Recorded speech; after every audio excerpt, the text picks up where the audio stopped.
दिल्ली के कश्मीरी गेट इलाके में स्थित निकोलसन सेमेट्री को शहर के सबसे पुराने और रहस्यमय कब्रिस्तानों में से एक माना जाता है।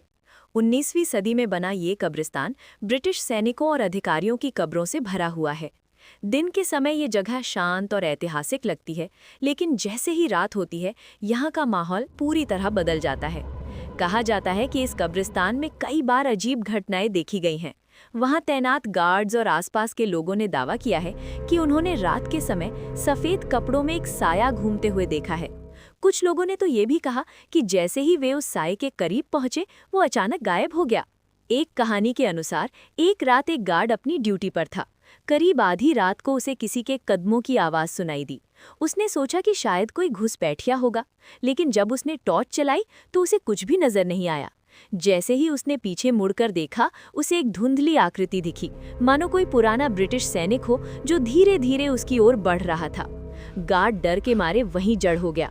वो आकृति कुछ पल तक उसे घूरती रही और फिर अचानक हवा में गायब हो गई। अगले दिन गार्ड ने ये घटना अपने साथियों को बताई, लेकिन किसी ने उस पर विश्वास नहीं किया। हालांकि कुछ दिनों बाद दूसरे गार्ड्स ने भी वैसी ही आकृतियां देखने का दावा किया। स्थानीय लोगों का मानना है कि ये आत्माएं उन सैनिकों की हैं जो युद्ध के दौरान मारे गए थी और उनकी आत्माएं अब भी शांति नहीं पा सकी हैं। खासकर अमावस्या की रातों में यहाँ अजीब सन्नाटा और भारीपन महसूस होता है।